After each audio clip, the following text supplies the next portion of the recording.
Access to information is, I looked it up in the index. It's connected with good and bad things. Good thing, it's really become something important around accountable government. So that's when people generally associate it with a good thing. Factor 1 and 5 of the Rule of Law Index. There are all kinds of international initiatives that you may or may not know about on open and accountable government and how good that would be in order to enhance democracy, rule of law, etc., etc.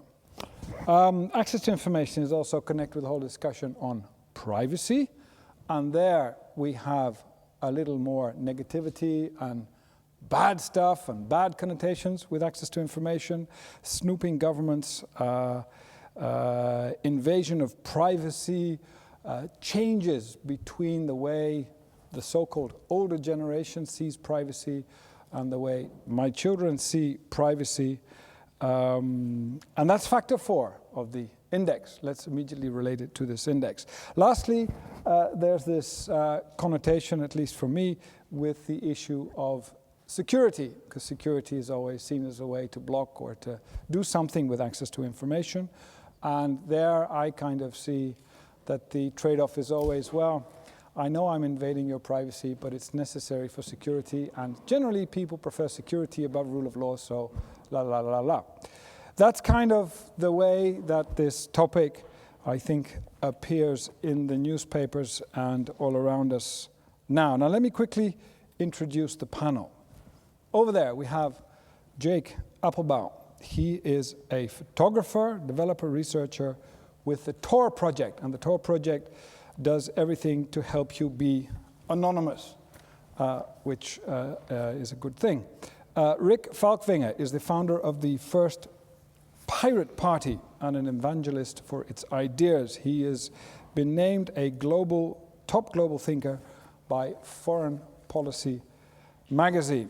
Katrin Verclas is co-founder and editor of Mobile Active, which is a global network of practitioners that use mobile technology, mobile phones for social impact.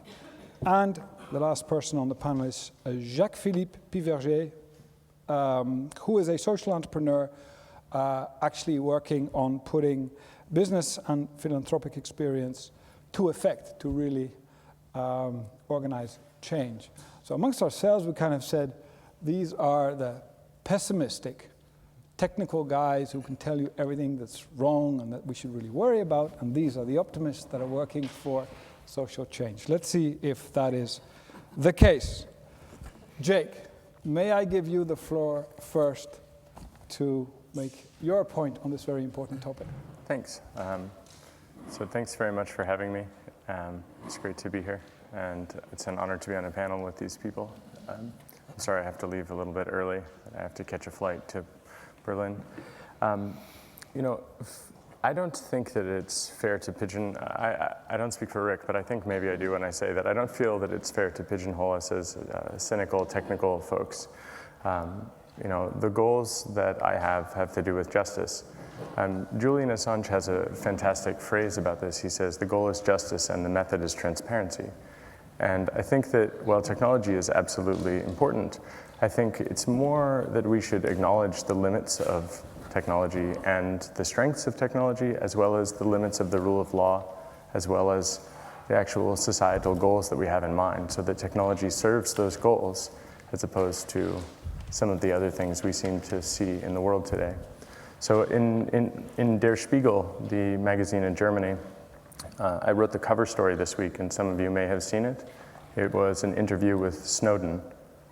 So this is it was a great honor for me. It was my debut in the German press. And one of the things that I hoped to catch the attention of the world with is this notion that we have policies which in theory protect all of us, but in practice they're completely worthless. And I say that with all due respect. I used to think that I didn't believe in the rule of law, but then I realized it was just that I grew up in America. And then I realized that maybe perhaps there are places with power numbers that are much lower. There are places where the parliamentary democracies represent people. And there's a little bit more of a connection to reality. So when people perjure themselves in front of Congress, as a number of people like Clapper and I think probably everyone involved in the NSA spying has done recently, General Alexander, maybe even Holder himself or Obama, I'm not sure. It seems we see these limitations where people who are in a position of power are completely outside of the reach of the rule of law, it seems. And instead there are calls to prosecute people like Glenn Greenwald, Laura Poitras, probably myself in short time. And I've been through that before with WikiLeaks, so it's not really, it's a lot of saber rattling and not a big deal probably, or it's a huge deal. So hard to tell yet. But the concept I introduced in this article that I wanted to mention here is the sort of phrase that I'm calling the rule of law fallacy. It's this notion which is best explained non-technically. But imagine that there was a parliamentarian who said that they had the ultimate weapon against cancer. And they said, we're going to solve cancer. There will be no more cancer. No one will ever die from cancer again. We're going to make a law about it, and it will be illegal. No one could take that seriously. It doesn't pass the giggle test. And that's exactly what we see with surveillance law today. And that's exactly what we see with so many kinds of oversight. And part of the reason is because the policymakers often are completely disconnected from the technological realities of the systems that they use. So as an example, everyone is really worried about China, which as far as I can tell is just a bunch of thinly veiled racism. But in a sense, there is a threat that exists, which is that computer systems can get hacked by other people and other governments. But for all of the people that are just absolutely terrified about China, they don't seem to be saying one thing about the NSA completely compromising all of those systems, and the Chinese basically were the second players that were in. And they were loud and they got caught. So, I mean, there's a huge difference that exists there. But one of the key differences here is that in both cases, it's completely illegal. It may even be illegal in the United States for some of the things that are taking place. And there doesn't seem to be any prosecutions that are lined up for anybody except people that would dare to tell the truth about it. And Europe has even closed airspace in the hopes of catching Snowden, which is really quite amazing to see the sort of neo-colonialist occupation happening. But the thing that is perhaps the most scary about it is that people seem to think, and when I confronted your foreign minister about this, I asked, how can you ensure that these systems are actually controlled by this judicial process? And he, talked about how that happens. And he doesn't seem to understand that electricity does not have a political affiliation. It does not understand the Swedish constitution. It does not understand the Bill of Rights. It doesn't understand anything about courts. So there's this notion that the FRA in Sweden won't abuse their surveillance powers. But there is not really any seeming acknowledgement that the law does not actually impact the way that electricity in machines works. It just doesn't matter. And so when we have these massive spying machines, such as they have in Sweden, such as America has deployed against the entire planet, every single one of you, myself, what does it matter that your parliamentarians have data protection? Right? What does it matter when these laws are passed? Right? There is almost no national sovereignty in this framework. And so this is the rule of law fallacy, this notion that you're protected, but actually the protection doesn't exist. And it doesn't exist partially because of choices we make, but also partially because those choices are not respected at scale. So the NSA can spy on most of the planet because almost all of our communications, to be a little technical about this, are simply not secure. So when we see people talking about SOPA or PIPA or ACTA or CISPA, these are laws which actually seek to expand authoritarianism and do not actually make us more secure at all. What makes us more secure is when it is impossible for judicial authority to wiretap someone or to wiretap an entire country. And the reason that this makes us more secure is that it is actually the case that we use strong mathematics in the form of cryptography such that when someone does intercept these communications, if they don't have a right to get the key to unlock this data, whatever data they've captured is essentially worthless. And this is not the case right now. And in most cases, corporations are forced in secret to go along with governments. And so what we see is that even when we have data protection, We have a completely parallel system that undermines it on a country-by-country basis. And then on a world scale, we have some countries which are actually dominating the entire sphere and able to wiretap basically the entire planet. Jake, if I may just interrupt you. So what you're saying is, this is what you mean when you say the goal is justice, the solution is technology. So in other words, the idea of a law to stop it is, you kind of abandon that, and you need technology to stop it. You need Tor-like things, create technology that makes it impossible to do stuff. It's better than a law. So it's about economics, right? And so it's not that the NSA can't break some kinds of encryption. I mean, it's quite clear to me now, especially that they absolutely can. The key is that at the scale of 7 billion people on the planet and all of those communications, if those were end-to-end encrypted, if those systems were actually secure against all of the adversaries that are present, it would be possible. But this is not a technological solution in isolation or in a vacuum.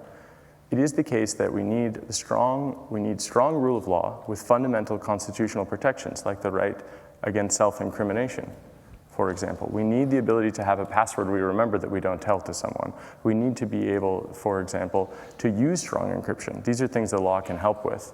And in fact, it can create economic incentives such that when people do protect their communications, they're recognized as doing the right thing. And when they don't, they're recognized as potentially being negligent in their field. And so technology is a huge part of it, but society and the law absolutely needs to catch up with it. And so I like to use an analogy, having grown up in San Francisco in the 1980s, the AIDS epidemic tells us something, which is that you see a lot of people now that are extremely arrogant, and they say, oh, this data will never harm me. And I'm not surprised that it's happening, and yeah, there's nothing to be done about it. So most of those guys were rich white guys in San Francisco, and they died from AIDS, right? They died because they refused to use protection, and we know the story of that. It's an epidemic, and it has serious consequences that we do not yet understand, though history tells us about certain epidemics. And so history tells us a little bit about the epidemics of this kind of data gathering, and a company called Deutsche Homag was one of the first big data programs, one of the first companies to create big data programs. And they actually created the punch card system that was used for the German census as well as the American census. And I know you're never supposed to do this, but I'm going to do it anyway. And it's because of Deutsche Homag that 70% of the Jews in Holland were eradicated, whereas in France it was only 30. It was just one very small big data program, and it was one difference. It was one statistician who was a racial statistician here in Holland. And because of his success, if you could call it that, he was able to wipe out 70% of the Jewish population. If we think that we will not repeat this history, then we only need to look to see if people are already abusing it, which they are, and whether or not the laws of each of your countries are being violated, and they most certainly are. And then we need to see if we really think that it will end here. If we pretend that, for example, there is no connection between the drone strikes that happen in Yemen and in Pakistan and the surveillance data, it's not a serious conversation. There is a connection between these things, and they do exist. And this is not to bash on America, everyone is doing this. But it is to say that Europe is one of the few groups of nations that I think can actually push back on this. And with strong regulation, with strong rule of law, it might be possible to set things in a different direction. And it seems hopeless, but with cryptography and with strong constitutional protections, it becomes possible to regain sovereignty, but also to ensure justice, right? So the method with WikiLeaks is transparency, but for actually ensuring sovereignty here, I think that it's the method of encryption that is very useful. And that doesn't mean lawful authorities won't have access to information. It doesn't mean anything like that. But what it does mean is that the processes for getting that information have a different flow. It's not just whether or not you have access to a cable. It's not whether or not you can twist the arm of an engineer who works at a phone company. So this is a big thing to acknowledge, and it's a hard thing to acknowledge. And if it was not for Edward Snowden, we would not be having this discussion right now. So I would urge all of you to go home and try to get him political asylum in your country, lest he be hung in mine. Thank you, Jake. Well, there we have a very clear analysis of the problem. Rule of law that doesn't really work, doesn't really protect. Constitutional protection, cryptography needed. Rick, you have a few thoughts on how you then make those laws and a couple of things that are wrong with the way, or that are challenging with the way we make laws now and how that should change. Absolutely. Thank you. I wouldn't call myself a pessimist, definitely not. If I'm an entrepreneur by heart, that means I think I can make the world a better place. I founded my first company at age 16. I've always had the driving force of making the world better around me, in my own subjective judgment, of course. The rule of law has a quality problem. It has a very severe quality assurance problem on multiple levels today. And that's also why I founded the first Pirate Party, a movement that has now spread to 70 countries. It might compete with some of the organizations of some people in the audience. If so, I assure you that's not intended as harm, it's intended as education. We observe that people in power in political parties are generally born before the net arrived. They learned their ways, and they have kept their ways. I call them the offline borns, as compared to the net generation. And what we learned in the Pirate Party was that you can't really make a change to legislation just as an activist, because politicians will not care. At the end of the day, they care about one thing and one thing only, and that is their job. Getting elected is the first problem a politician tries to solve. Getting re-elected is the second problem a politician tries to solve. And whatever is the third problem is so far behind, it doesn't matter for anybody. With that in mind, we realized that the best way to change legislation might just be to challenge people for their votes. And that worked beautifully, to be honest. 3.5 years, a mere 3.5 years after founding the first Pirate Party, we took our first seats in the European Parliament, and we've now taken seats in, I forget how many countries it is across Europe. It's about a dozen if you include the city council seats, and we've spread to 70 countries. So what's the analysis then? The analysis is that if you're looking at transparency and access to information and how that changes legislation, when I was in grade school, my early years of school, the problem was finding information, as in just finding a relevant piece on a particular topic. As I had progressed through the school system with a bit of military duty in between, at university, this had completely reversed. Whatever topic you wanted, you could find thousands of pieces of information on it.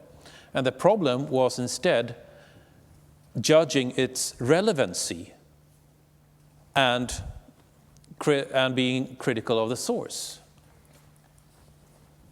This is the change the net generation has grown up with. They know whatever topic they can find, they can get a ton of data on it as naturally as the offline bonds finding the local post office or railway station. But legislators have not taken this change to heart.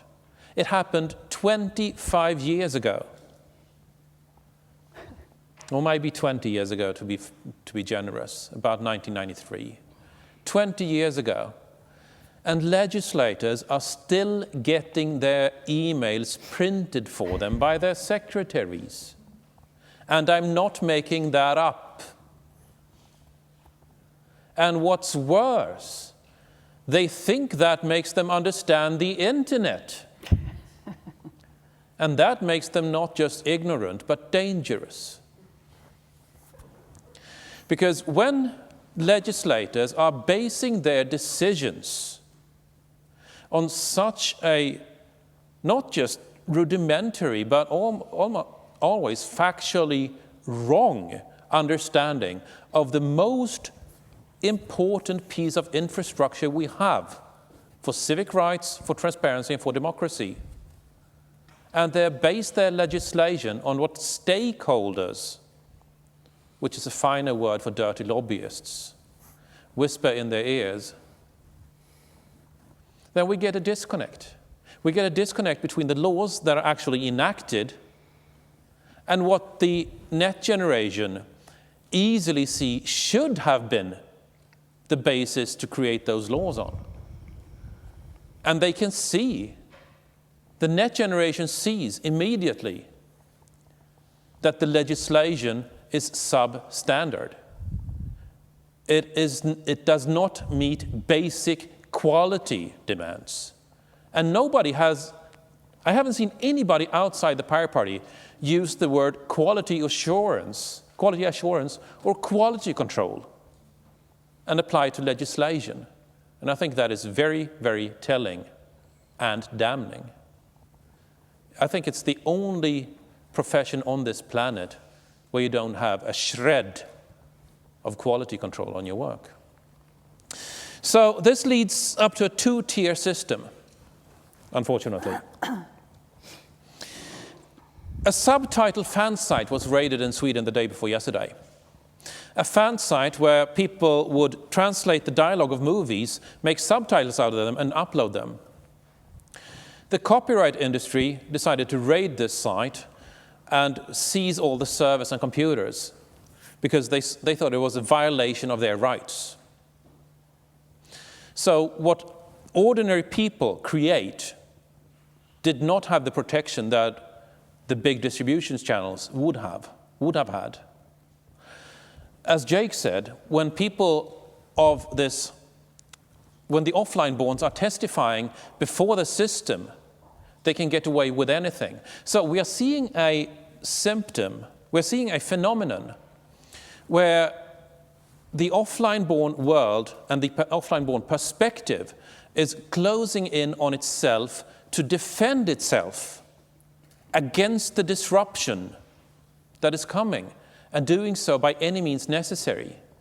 We are seeing a two-tier justice system emerge, where those inside the system have a carte blanche to defend the system using any means necessary, and other rules apply to those outside of this tier. And to end my observation and perspective here, I want to drive home the point that a two-tier justice system is not a justice system at all. It is an oppression system. Thank you, Rick. That's quite something to take in. I may just a slight nuance that I would add without wanting to get into the discussion, but I think there is slowly emerging, and I've seen it, a profession of quality control on legislation, laws that are adopted, of which they always say we will adopt them for a year, and then we'll see how they work. But it's slow, but it's happening. I'm not sure whether it's all that black and white. But anyway, let's not get into a discussion on that yet. The point here is that we do have a bit of a disconnect between those that make laws and the things that happen in society and the processes that we have for laws and lawmaking, and that's certainly something you see not working. Now let's move to the social innovators. Katrin, can I give you the floor? What do you do with all this? Thank you so much. And let me correct one thing. I'm the innovation officer at the National Democratic Institute. Mobile Active was a project that I previously ran that is done and over. It was a great project for 7 years, but I've moved on. So for the last year, I've been the innovation officer at the National Democratic Institute, which is a US-based organization that supports democratic institutions, the very institutions that Rick laments, and let me paraphrase, maybe sum up some core point of what Rick said. Paraphrasing a friend of mine who said, we have a citizenry that is empowered with 21st century tools, dealing with 20th century institutions that adhere to 19th century processes. And I think that sort of is pretty telling. I'm an offline born, although I actually can't remember not ever having access to information in some very fundamental computer-driven digital way. So I probably bridged this generation in a sort of weird way, having moved fully into the online-born world. But NDI is in this unenviable position of having to support and work with institutions such as parliaments, such as political parties, as well as civil society groups that are far savvier and much more advanced, exemplifying that 21st century empowered citizenry, dealing with these imbalances. And there's huge power imbalances because the 21st century citizenry ultimately does not hold, even though it has access to all sorts of ways to organize in very interesting and fluid new organizational structures. Ultimately, in society to this day does not hold power in the same way that the old institutions do. So let me tell you an anecdote, and I'm sorry to see you go, Jake. Good, happy travels. Bye, Jake. You can Thanks a see lot. him. You can see him tonight on CDF live. What time? 10:15. 10:15 p.m. Are you still wired up, Jake? Yep. Don't walk away with the microphone. Oh, we'll know where to find you. That's right. Hot mic'd. So let me tell you an anecdote of a parliamentarian. We work with the Ugandan parliament on a SMS-based system that allows citizens to communicate with their MPs directly, right? Citizens can text to their MPs. MPs see a little dashboard, which is actually sorted by issue area. So there's beautiful little visualizations that show what are your constituents concerned about? You know, what are they asking about? What do they want to know about? Legislators can log into the system, send text messages back in a fully wired, by the way, Ugandan parliament, can send text messages back to their constituents and have a two-way conversation. Well, turns out this project is only a partial success, or you could call it a partial failure. Turns out parliamentarians don't actually want to talk to their constituents. So they're not really interested in having that two-way conversations. However, citizens are knocking on the door and are clamoring. So the Speaker of the Ugandan Parliament, very powerful woman, goes home to her district. She has a community meeting, face-to-face community meeting, and there's a guy that stands up and he says, Madam MP, I have, holding up a phone, I have texted you 5 times via this YouSpeak program, and you haven't responded. What do I need to do here? Show up and talk to you in person? It was the first time that she got it, that she understood that there's actually demand for this kind of communication, kind of accountability.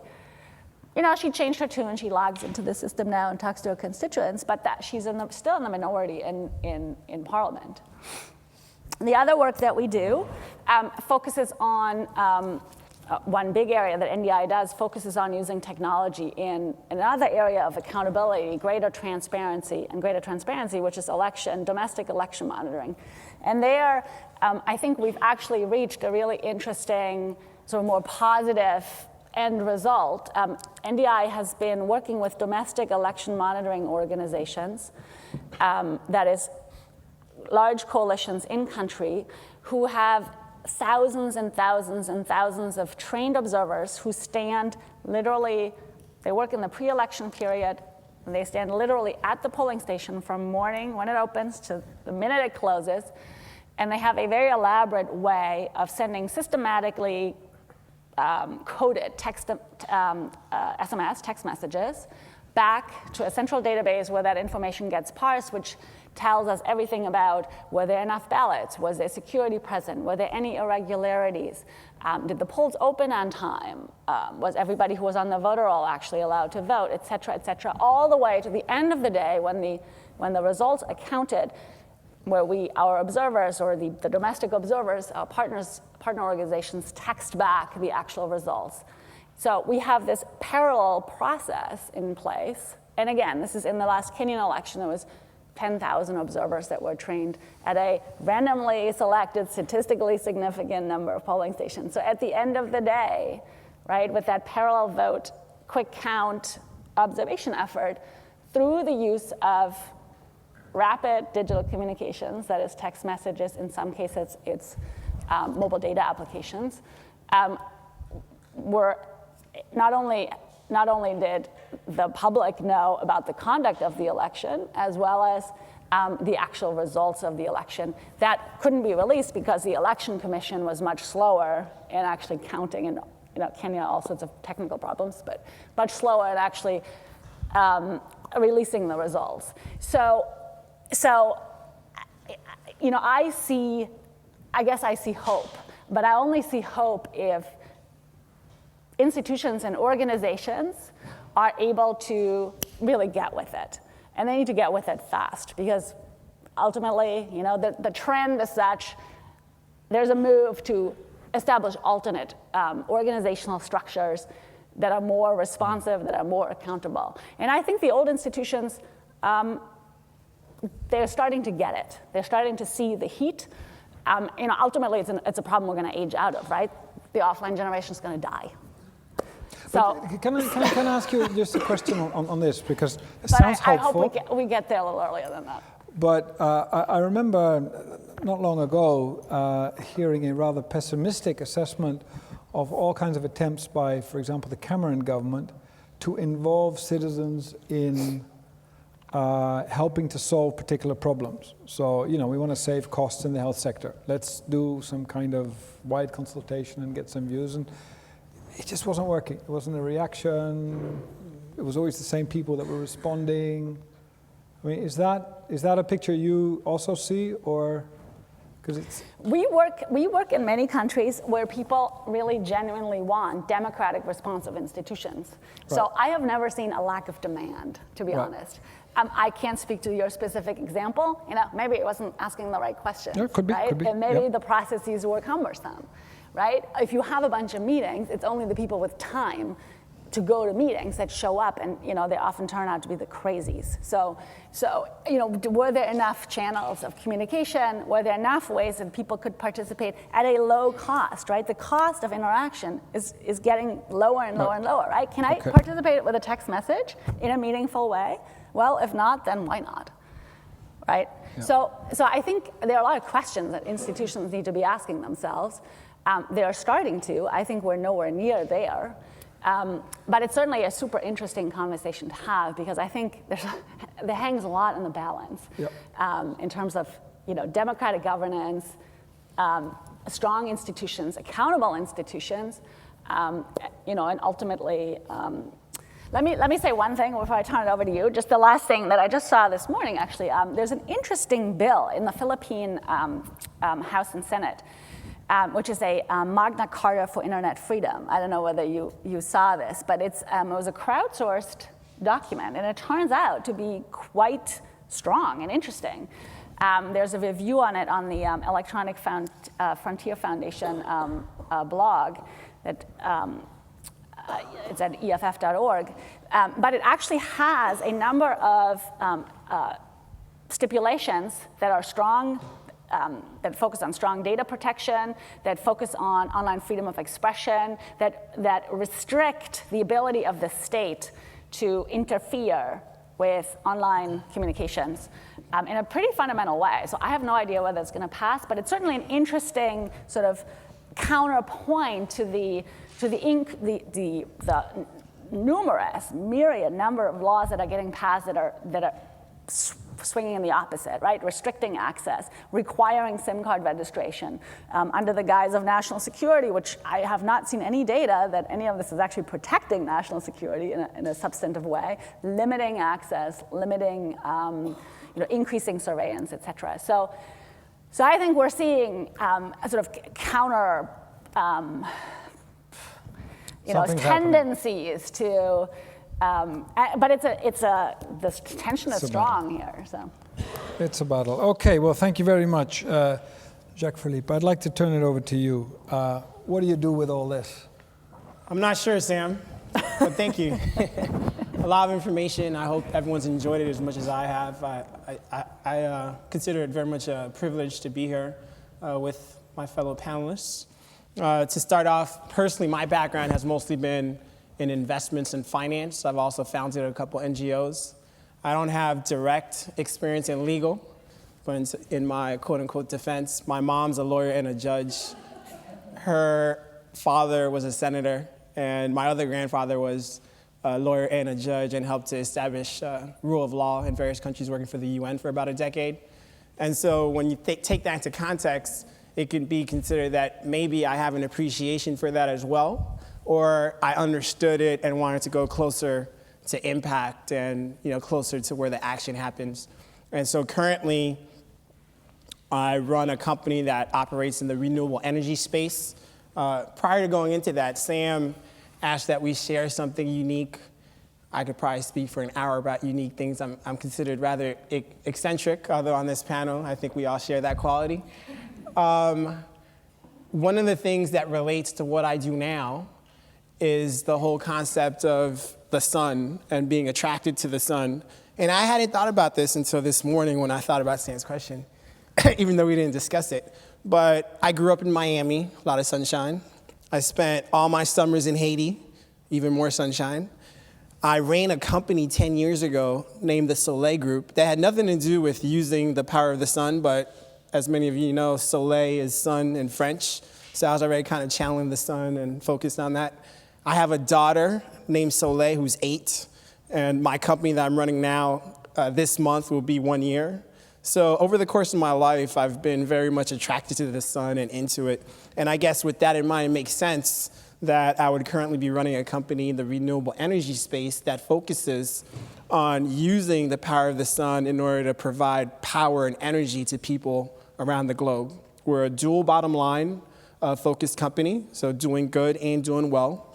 And prior to going into it further, I'd like to start with a 90-second video to show. There's nothing like showing relative to my saying. There you go.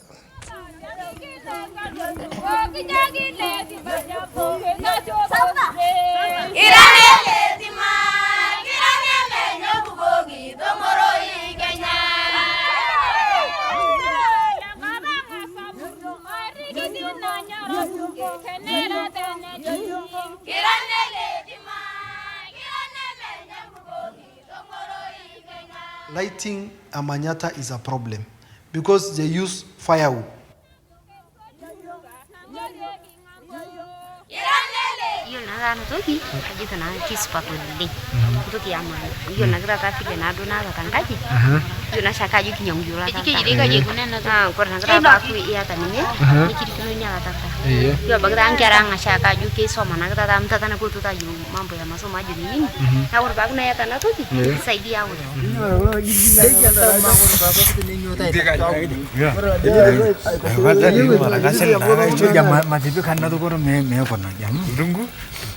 This is a very important light. They will use it to light the house. You don't need paraffin and you don't need firewood because they are cutting a lot of trees to get firewood so that they can use for the light. So the kids can use it to read, they can use it as a light for cooking.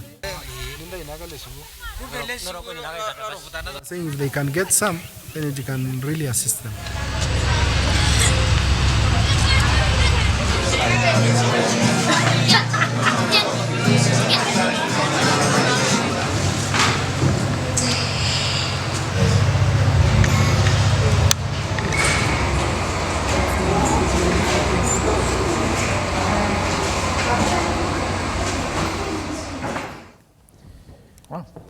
All right. As I said, I could have never described that in words the way video does. And I wanted people to really be able to see the impact firsthand. Lucy, which was featured in the video, is our first product. The company's only been around for about a year. We started distributing Lucy around January, and it's now being used in 28 countries. Going into it, we assumed that the bulk of the demand would be the developing world, and that's where we think there's real need relative to want. With that being said, the developed world has been very strongly after it as well for camping and outdoor activities and nightlife for children. So we're in US, Europe, Japan, a lot of other countries just in the last 5 months. With that being said, going back to the focus of the developing world, technology, how it affects lives, the UN Secretary General, Ban Ki-moon, considers energy to be the thread that runs through all the Millennium Development Goals. So through something very simple like light, which most of us take for granted, the impact is very tangible and real on everything from gender issues, safety and security. Safety and security, there's over 1 million deaths a year just from kerosene lamps that are being used globally. Safety for women and children. The incident of rape and violent crime decreases by over 50% by something as simple as light. As the gentleman mentioned in the video, from the environmental perspective, fewer cut trees, less CO2 emissions, economic development. In some of the poorest parts, so Haiti's considered the poorest nation in the Western Hemisphere. I like to think of it as the richest culture in the Western Hemisphere, but it depends on your perspective. But from an economic perspective, it's challenged. And if you go to some of the poorest parts of Haiti, people even there are spending anywhere from $5 to $20 a month on gas for their kerosene lamps. So if they spend about that or less for a solar-powered lantern that lasts 2 to 3 years, well, they save a meaningful portion of their income on something that will move them up the economic ladder as well. So I see this as something real, tangible that can have impact. And as I listen to my colleagues here on the stage, I think all the work that we're doing is extremely important. But I also see it as, if we want to continue to redefine the conversation, it's kind of real world problems versus rich world problems, right? It's once you've achieved certain basic needs, so growing up, it was made clear to me that the only thing that anyone owes me, and even that is questionable, food, water, shelter. Everything else is kind of extra. There are over 3 billion people globally who are either fully off the grid, they're on the grid but can't afford it, or they still have intermittent access to electricity. So those people have a need for this type of technology. Many of the conversations that we're having separately are things that our basic needs are covered. We're looking for other things to discuss and have conversations around, and privacy becomes some of it, and faster internet, and things of that sort. And I think that's an interesting conversation to have as well. And one of the things that came to mind as Jake was speaking on the privacy side, so I'm probably not ready to do this myself, but when you think of privacy, what does that mean? It means restricting information. It means not sharing the truth. And regardless of your perspective, religious, business, whatever it is, generally the basic concept is that truth will set you free. So at the end of the day, the more we try to be private, the more we're hiding and the less real we are. And so I think that's something else that we may want to throw into the conversation. But I think I'll leave you with that. And so I propose that you look at companies like MPOWERD with something tangible whereby your resources, so the resources in the world are limited.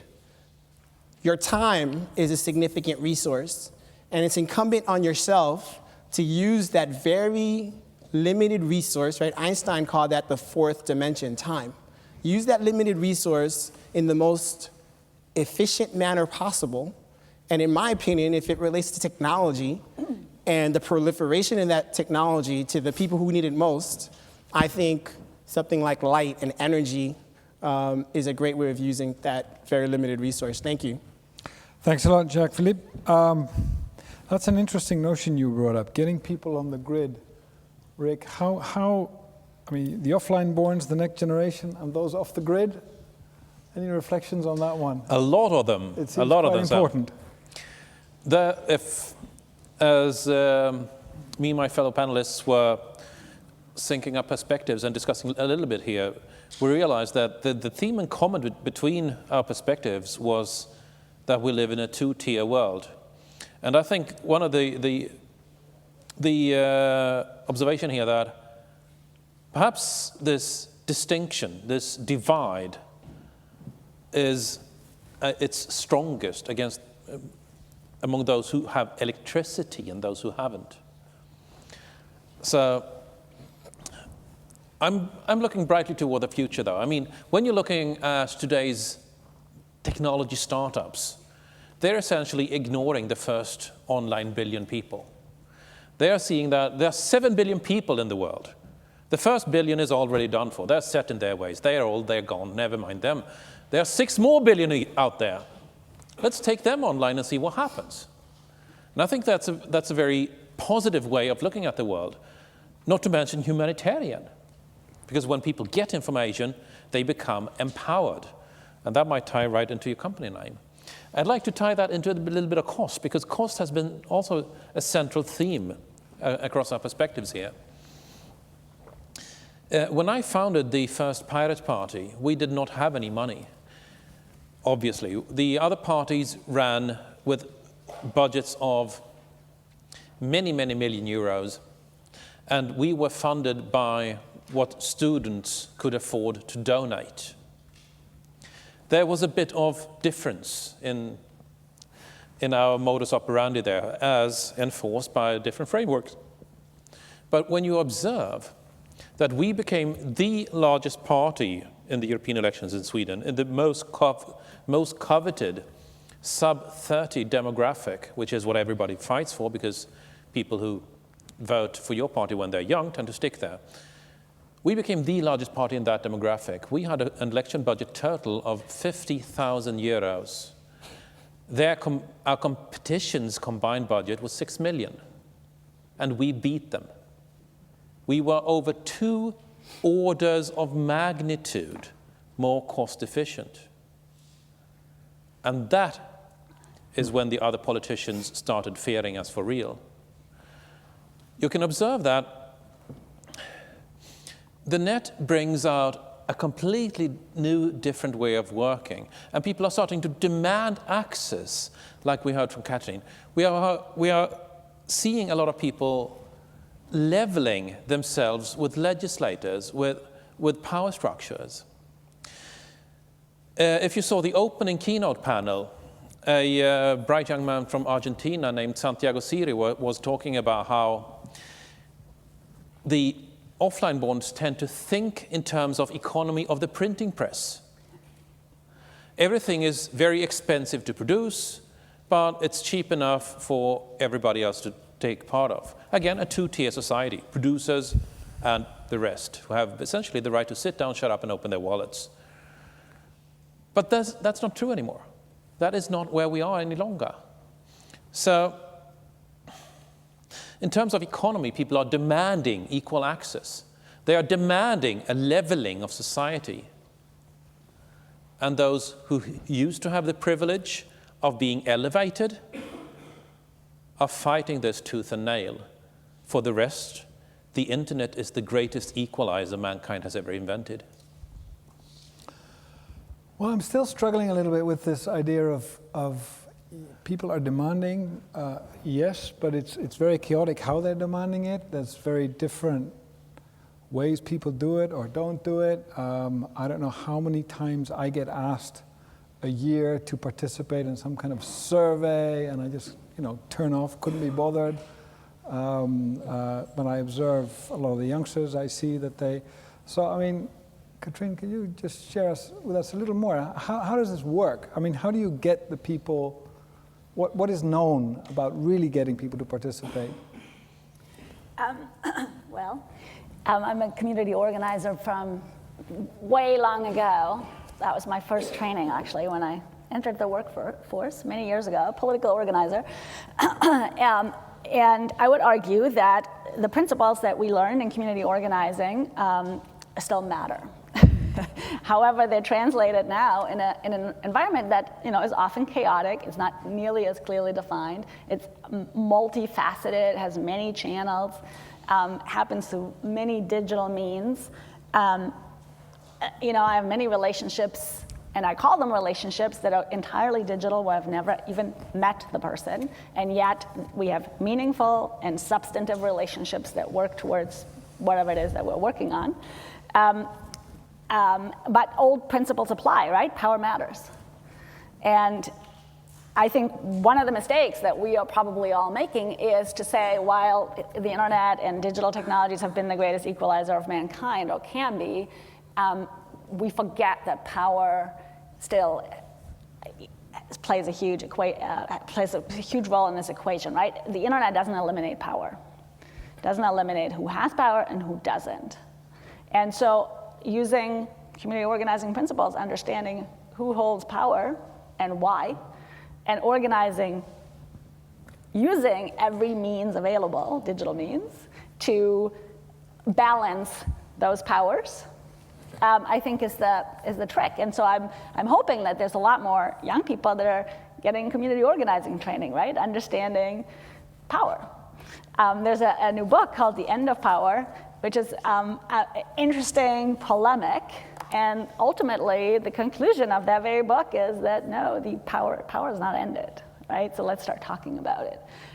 That's a things become highly political fast, right? And so that's a difficult conversation to have. But I think it's an essential one. The other thing, switching back to what you said, though, one of the objections to what you said I had was that privacy, the way that you connoted this is with something to hide, which I would strongly push back on. And I wonder, actually, so working in a lot of developing countries and coming out of the mobile world prior, where the greatest growth is in mobile health, mobile communication being the most insecure communication there is on the planet right now, by the virtue that telecommunications is set up to monitor what you do in order for telcos to charge you, right? They know who you are online on the mobile network. They know how long you talk. They know how many text messages you send, or bytes or bits or whatever, because they want to charge you for every one of them. Minute, byte, SMS, etc. So by design, it is insecure and monitorable. And so seeing health, one of the most private types of information that are related to your health, being communicated in developing countries without any data protections whatsoever by organizations the world over and governments,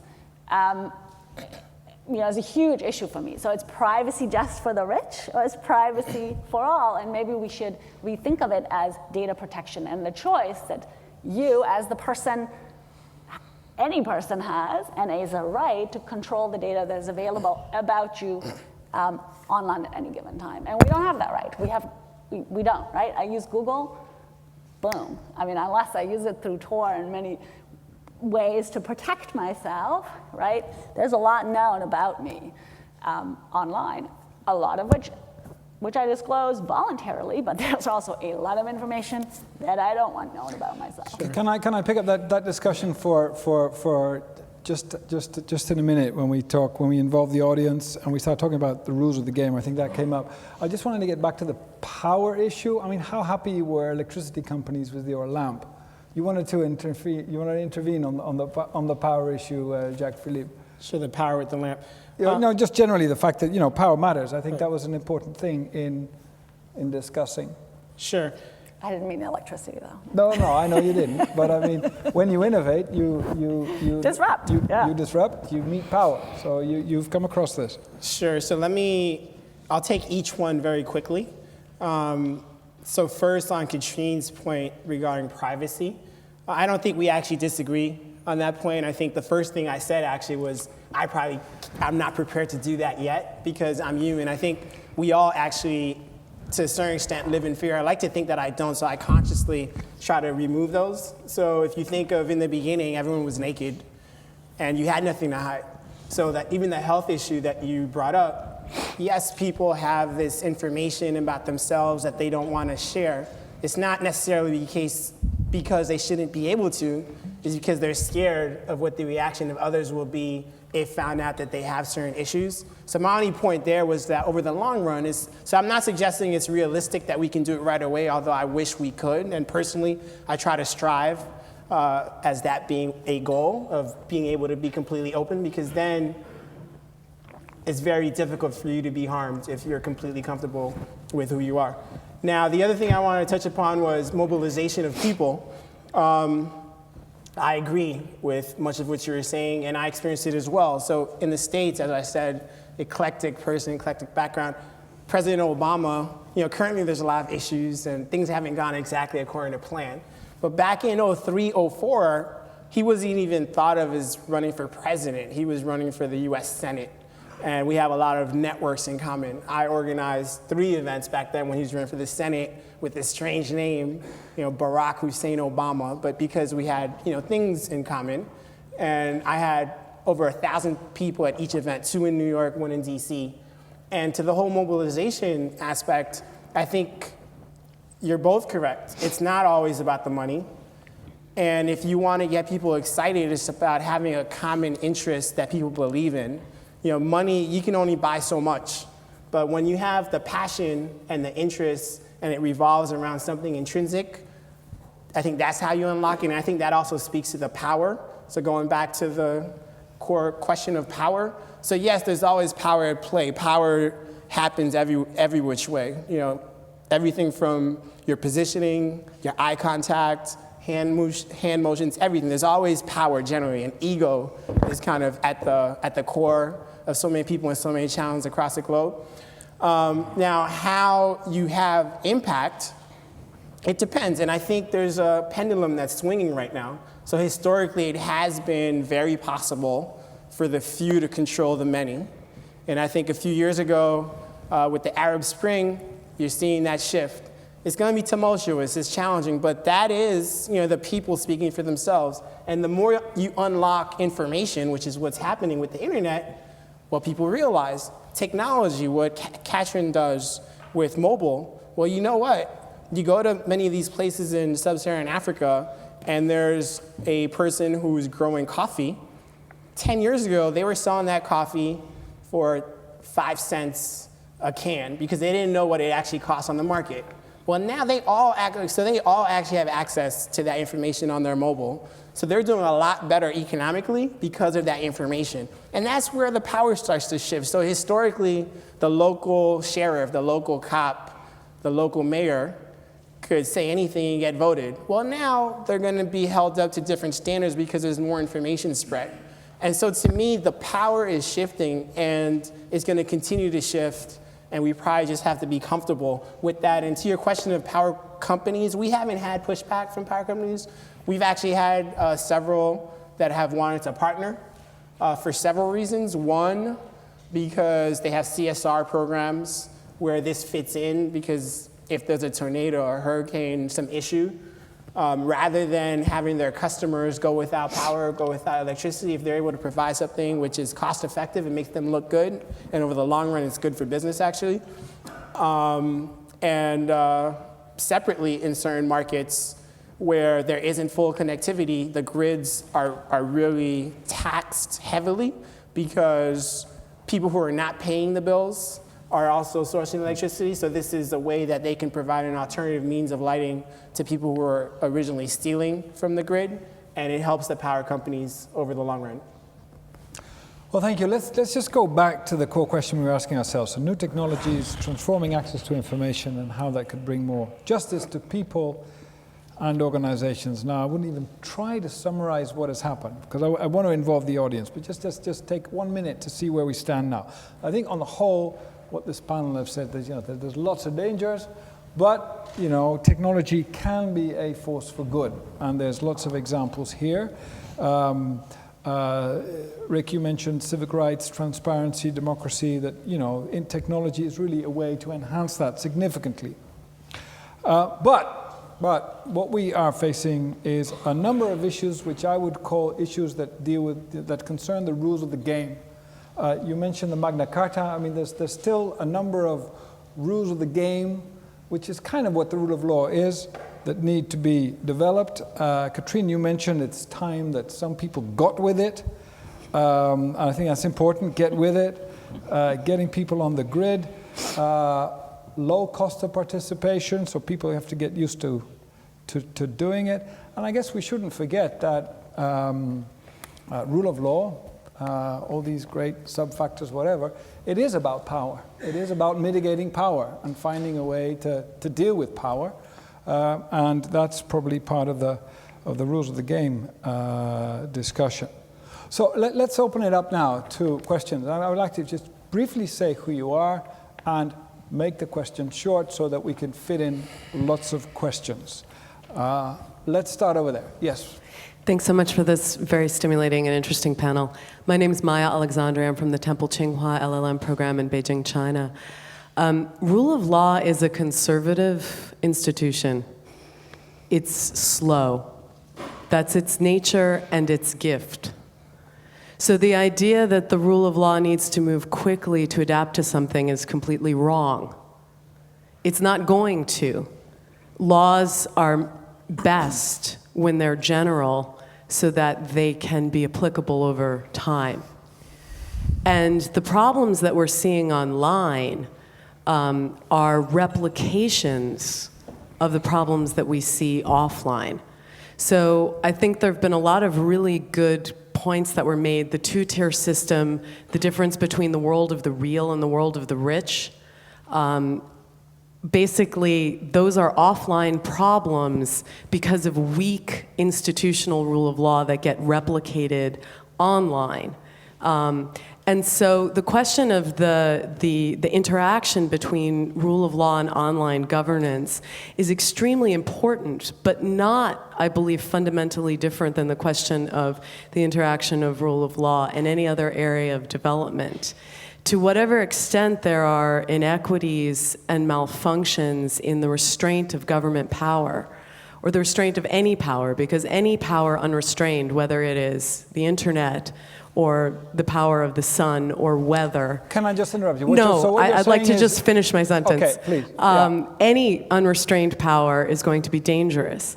So it's not so much a question of the need for rule of law specifically to look at the technology, but for the rule of law to be powerful enough to restrain powers in a society so that when they get replicated online. But is your question, are you asking the panel or you're raising the point? Ask questions, so just have a discussion.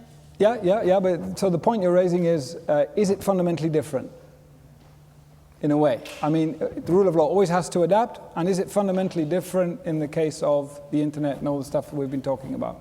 No, I'm saying it's not fundamentally different. I'm saying we have to respect what law is. Okay. Law is slow. Right. It's That's what old, it is. right? It's conservative, So here's and we the need to respect problem its with that, gift. though. Okay. So, but isn't it, so this is where I see the problem. And this is, I think you nailed it, right? The law and institutions are slow, and the world has sped up, right? Technology is freaking fast, and it's crazy fast. So, but the problem, the fundamental difference, I think, is that the internet and technology now rules or dominates much of our economics, much of our social life, much of our media, much of our politics, much of all of what we do, every aspect of human existence, right? With laws being far, far behind from even understanding what's happening, right? So the practice of fundamental shift in the way we organize ourselves, there's the law-making community hasn't kept up. They don't even get it in so many ways, right? Somebody was joking about lawyers don't get IT the other day, and it freaks me out. Parliamentarians don't understand technology, right? So do we need to get you all through boot camps, right, for you to understand the internet, because we have laws on the books that are dangerously outdated to the actual practice. And so, I agree that law is slow, but maybe it needs to speed up a little. The get with it argument. Rick, Right. please. Sure. And then I'd like to give somebody the floor there. Rick, I think quickly. that's a very, very astute observation. And if I were to reword what you just said, it's that rule of law in a disruptive moment in society is not a problem in itself. What we see as a problem here are social mechanisms where those who feel their world is threatened are banding together and defending their worldview against disruption. And I agree absolutely that in your observation that if we had a stronger rule of law, this would not be a problem. And I think your observation that this is not a legal problem but a social one is spot on. And just a quick comment on that. Jacques-Philippe, yeah, please go ahead. 30 seconds. Rule of law, I can't speak for rule of law all across the globe, but in the United States, in the beginning, I don't think the divide was so big between rule of law and what it was meant to do, because people that go into office in Congress and the Senate were not meant to make that a career. It was meant to be a public service that they did for 2, 6, maybe 10, 12 years, and then go back to the real world. And so they were never as far behind on what's happening among people, right? But You mean a 30-year senator? Doesn't matter. exactly, that type of thing. Whereas now it has become a career. So if you're 22 and you go into parliament somewhere and now you're 60 and that's all you've done, it's going to be hard for you to understand how to create laws that are relevant to the people who you're supposed to be serving. So I think that's part of the Okay, I have 3 questions. One over there, one over there, one over there. Let's just take them in a row. Politics is the only job Please, where go ahead. suitability for the job decreases with experience. Jeff Oresti, Yeah, you're on. Internet Bar. An assumption is being made that that the way in which we make law is left to legislative institutions or elected institutions. That's just not correct. Private groups make law. They make soft law, but if they organize large enough, they have impact. eBay has 1 billion people signing one contract that has an entire culture and legal system built into it. Hill ran a program last fall on private lawmaking called rule jungling. One of the interesting aspects of that was that it's a lot of multinational corporations, people that have an interest in the economy who are creating these private systems. Well, we're here at a program, why not the people who are not empowered getting organized? That's the areas that we're focusing on. How do you empower large groups of people, the 6 billion that aren't on yet, and give them the opportunity to make rules for themselves? We don't have to wait for the legislators to pass rules. We can make them ourselves. Legislators losing the monopoly. Yes, please, here. Hi, my name's Sean McDonald. I run a company called Frontline SMS.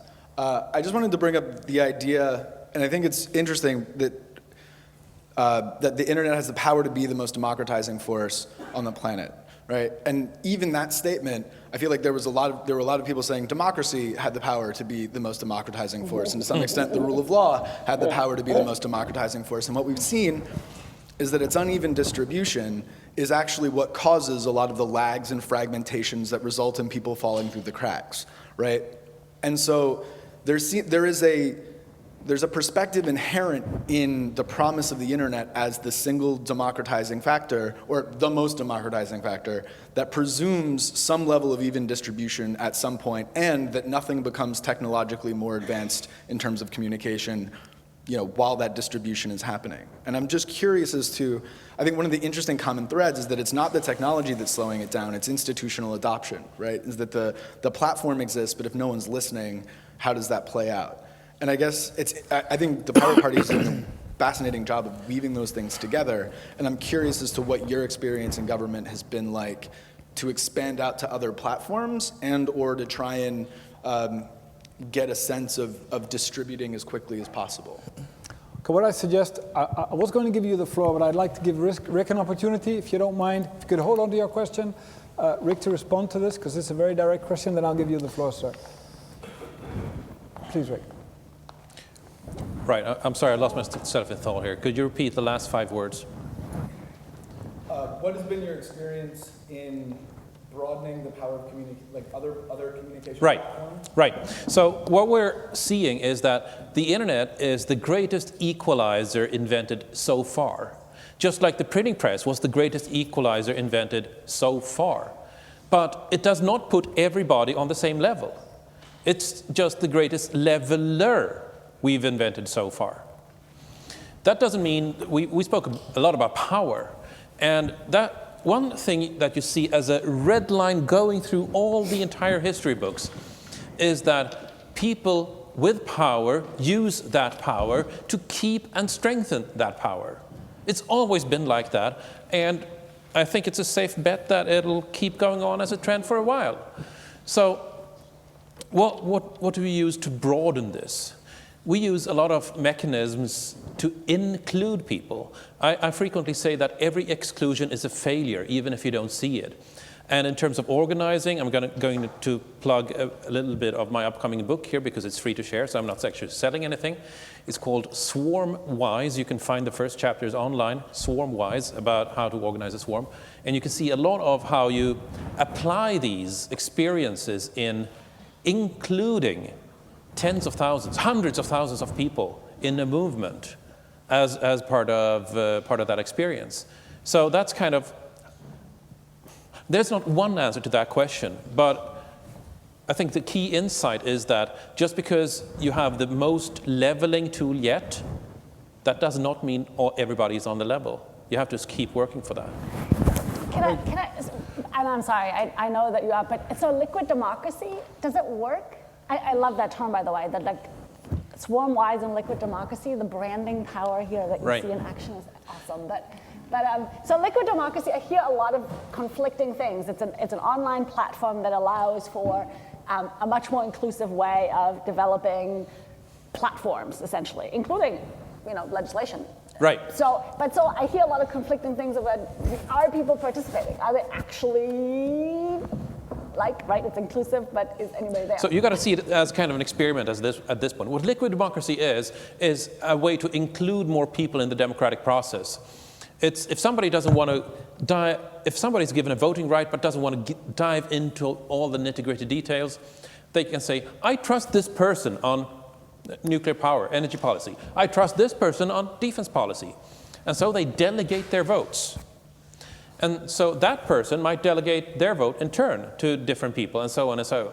And so you create a trust chain where one person who actually decides to exercise their vote might have a vote weight of several thousand people trusting that person on that particular issue. And you can revoke or move your particular vote delegation at any time. What this gives you is increased inclusion.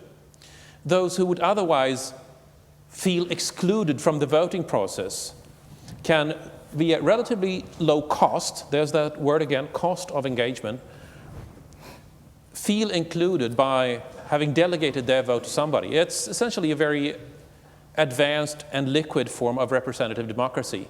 As to whether it works, I guess that depends entirely on your frame of perspective. It depends on what answer are you trying to, what question are you answering? You open democracy, are people showing up?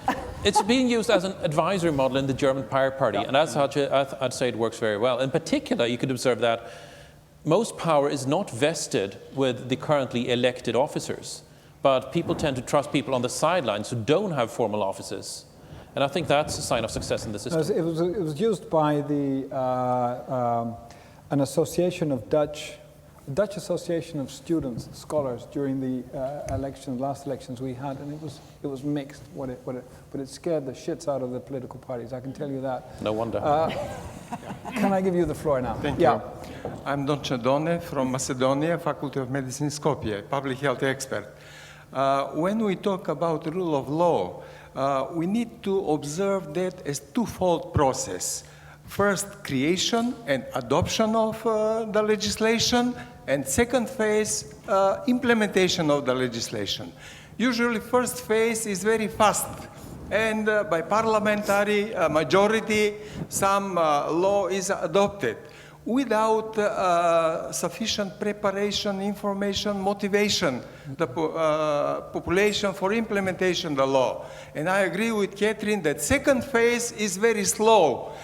Usually, approach is with punishment who don't follow the articles of the law, and not with information, motivation, and preparation, those who need to implement the law.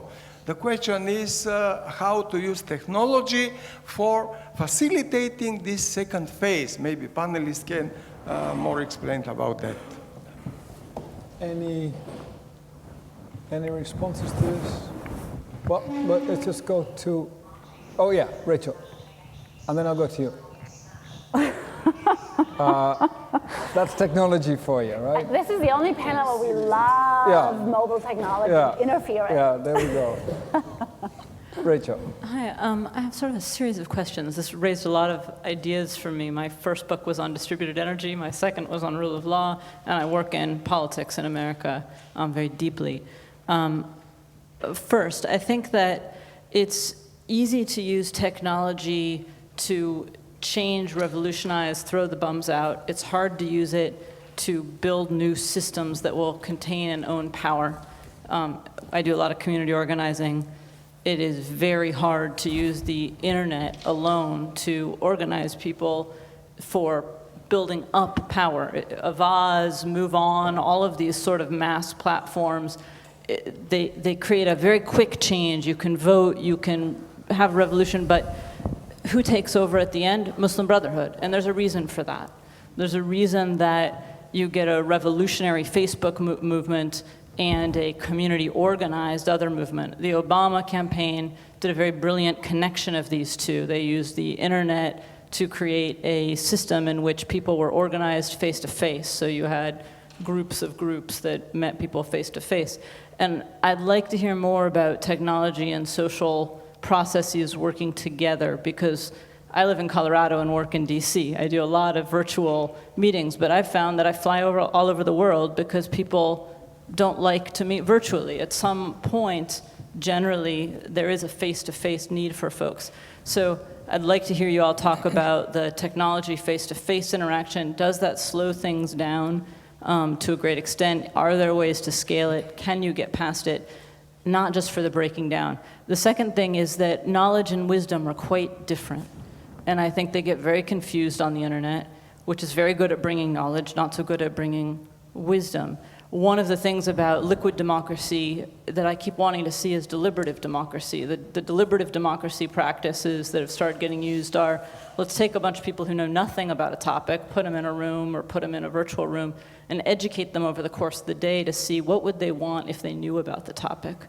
One of the problems of Move On and so on is you get lots and lots of people or Avaz who don't know anything, making uninformed votes. I don't actually think that's what we want our governments to be doing, is just listening to those people. So how do you connect those processes? Okay, thank you. What I'd like to do, if you don't mind, is give that gentleman the floor, and then we have about 10 more minutes for kind of a wrap-up, taking this and that question. I will be very quick. Sure. In this idea of popular voting to determine government questions or even determining legal standards and whatnot, how do you protect minority rights? I'm thinking in the United States, in the South, many of those states in the 60s, if we were to follow this project, would have maintained, or even South Africa for that matter, I mean, would have maintained the popular will, or who had access to able to vote, and the internet would be making these decisions, and who's protecting the minority rights, and how do you do this in this new environment? Thank you. So that's the famous tyranny of the majority issue. We have Rachel's question on technology versus face-to-face. We have knowledge versus wisdom, deliberative democracy. And we have the question of the second phase of rule of law asked by the gentleman over there. Can I give you the floor on any of these issues? Okay, so I'm going to cherry pick because we are short on time, right? Yeah, okay. Please. So again, how to build a long-term movement using the net and face-to-face. I agree that you still do need to meet face-to-face, but once you've done that, once you've got enough feel for each other, you can save a lot of cost in all forms, time, energy, money, whatever, by communicating over distance. But you cannot take away the initial chemistry. That is still crucial for cooperating. And again, if you Google the words swarm-wise, you'll find the first 6 chapters of a book that will be free to share. I'm not plugging it for forcing you to buy anything, but since they're short in time, Google swarm-wise and you'll find a whole book on the subject. It took me 4 years to read on leading and delivering with this kind of movement. So I'm going to cherry pick that one too, Rachel. Lucky you. It's probably the hardest thing, and I don't think it's an either or. Look, we're all meeting here, and how many conferences you all go to, right? We still need to talk to one another, but we register online, we tweet, there's parallel conversations going on, so it's not an either or, it's an and, right? So technology makes for much greater efficiencies, for reduced cost. It makes for parallel conversations that wouldn't be happening otherwise. They're really super interesting, right? There are lots of things that I learned that were entirely through Twitter, and you saw me tweeting during the panel, which maybe make me persona non grata to some of you.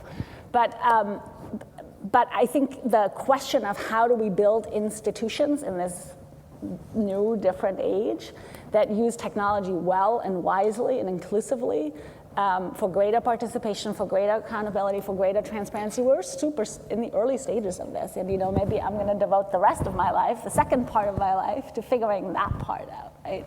The first part being having been focused on the swarm part of the, of the equation. Maybe now it's time for the wise part. But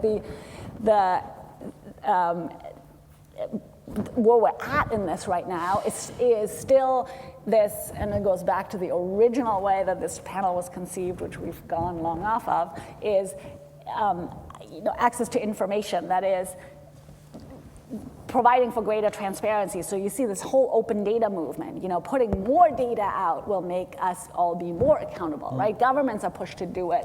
Organizations are pushed to do it. Making ourselves extremely transparent on all levels, including substantive amounts of government-related or legislatively related data. We just did a project in Liberia where we worked with the Liberian Parliament to put their legislation online in every process, right? So if you're a citizen, you can see at any given point, which committee is it, where is it gonna be debated, you can show up, then what's the next step, what's the next step, what's the next step? It's like, this is Liberia, right? So that's a pretty revolutionary and radical thing. Do the majority of Liberians gonna take advantage of that to see where the freaking piece of legislation is? No, right? So are we going to accomplish what we set out to accomplish? No. Is it a step into making a process more transparent? Yes, but we're nowhere near there, right? We're like 10%, or not even, maybe 5% there to a lawmaking, institution building process that actually does take representative democracy to a different level using new channels of communication. So no, we're nowhere near there. I think I would say that as being an entrepreneur in a panel of entrepreneurs, I see that as a challenge, right? It's a good thing. It's like, all right, what to do? Let's do it. Jacques-Philippe. Sure, I saw the eyes. I wouldn't even be sure where to start. There are so many very compelling points that were raised at the end there. So the gentleman who mentioned the quick part of the legal process versus the longer portion. And then for those of you who were in the session yesterday with Justices Ginsburg, Abadi, and Northfleet, they talked about codified law versus social law. And most would argue that the social law carries far more weight in everyday life. And then the gentleman here who mentioned the access to the internet and the empowerment that provides, and whether that's going to be over the long run, is there going to be some competing technology, and how do we deal with that? And I would contend that, of course, there's going to be some competing technology, and there's never going to be a point where everyone has the same access and the same information. And Rachel's point, I think, actually ties it all together with respect to wisdom versus knowledge, because the one thing that is somewhat constant, although it changes in number, hopefully we're able to keep it constant and it doesn't continue to grow so fast, but the population, the people are real. Like, we're here, the technology continues to change, and how do we use the technology, and how do we empower people? I think we need to start moving more towards people, society, versus looking for quick fixes in technology. And historically, I grew up a math and science guy, so my dad's an engineer. I grew up a math and science guy. I like solutions, and I can live in that very well. I love that, actually. But the more you live, the more you realize it's just not realistic, because people are people. People have real needs. And I think if you're about empowering people, then you have to provide them with the real tools that empower people. And people are not empowered by tangible tools. It's about understanding their power. It's about confidence building. It's about those soft things that we generally stay away from because they're too difficult to provide to others, right? So if you want to empower the 1 billion people in Africa, the 2 billion in Southeast Asia, it's not I mean, obviously, I think our company, Solar Lanterns, 3 billion people, it will improve their lives significantly, right? But to change it transformationally, to make these people understand their place and truly be powerful, then it comes down to confidence building. It comes down to making them understand that we're all equal, that they are your brothers and sisters, and that by hurting one another, you're actually hurting yourself. And that is how people come together and, you know, move forward as a society. And I think that's what kind of ties the whole knowledge versus wisdom side of things. And people are scared of those conversations, right? I wasn't sure if I was even going to mention that here because that kind of conversation becomes edge. It's kind of, that's, you know, pie in the sky. And that's only because we haven't figured out how to do it. But I think at the end of the day, everyone knows that until you can truly empower people in the way that they become self-sufficient and not beholden on the latest technology, you're never going to have everything that someone else has. And you don't need to have that because at the end of the day, you know, happiness comes from within, et cetera, et cetera, et cetera. The end. I'd like that really to sink in. There's nothing more I can add to that. I was also asked to make sure that we end around 4, so that is around now.